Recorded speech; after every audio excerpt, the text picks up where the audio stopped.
as we celebrate National Aboriginal and Torres Strait Islander Children's Day, we honour the strength, spirit and cultural pride of all First Nations children. And at LEAD, we are committed to walking alongside our Aboriginal communities to ensure that every child grows up safe, connected and celebrated.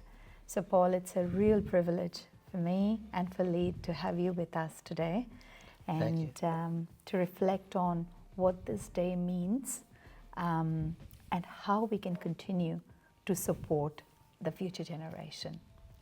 Yeah, well, thanks, 𝐶𝐚𝐭𝐢𝐨, for the invitation to have a chat with you today. And I think as we come together to celebrate National Aboriginal and Torres Strait Islander Children's Day on August 4, this sort of day to celebrate children who are just so precious, I think, in everyone's life, and but also the diversity of children as well, and strengths and passions and their stories. We all have our own individual stories, we have a family story, we're part of a community story and a national story, and also we're part of a global story.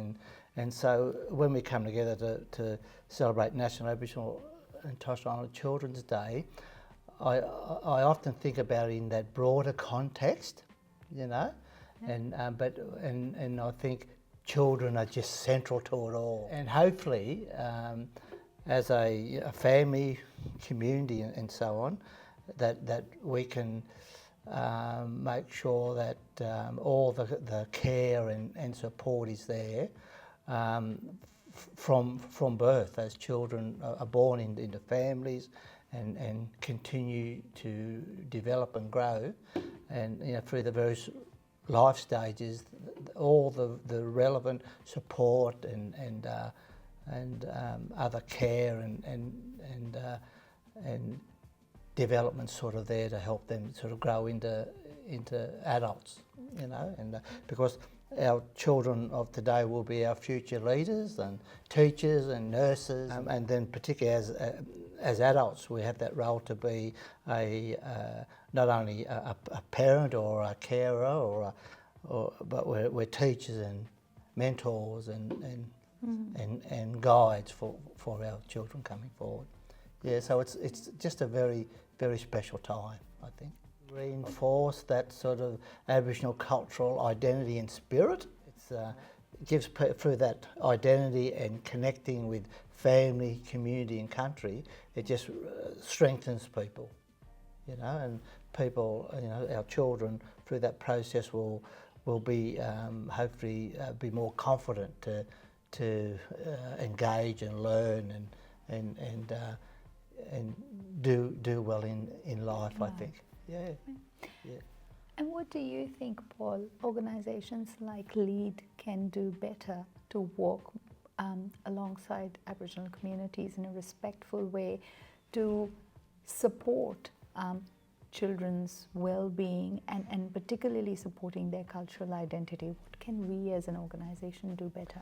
Yeah, I think LEAD as a professional development organisation, and working with the many hundreds of grassroots community sector organisations out there, LEAD knowing and understanding the broad and diverse services they provide to the community,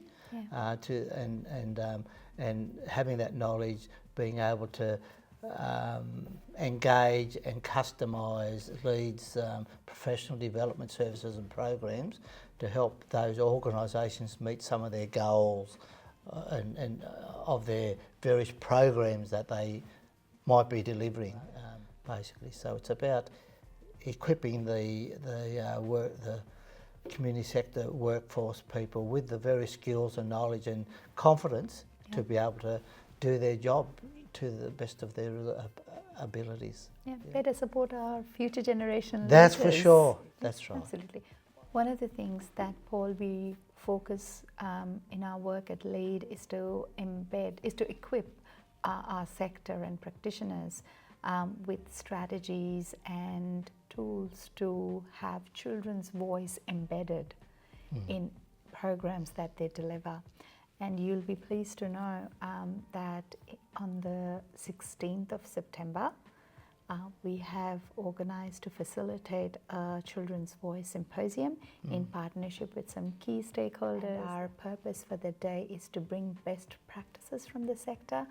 How are we embedding children's voice in everything that we do? So with what you've said, I think that would be Lead's way of making sure we continue to do support our sector's workforce to better work with children. Yeah, and provide a valuable contribution to that process. Yeah. Absolutely. Well, thank you so much for your time today and for your insights and for your wisdom.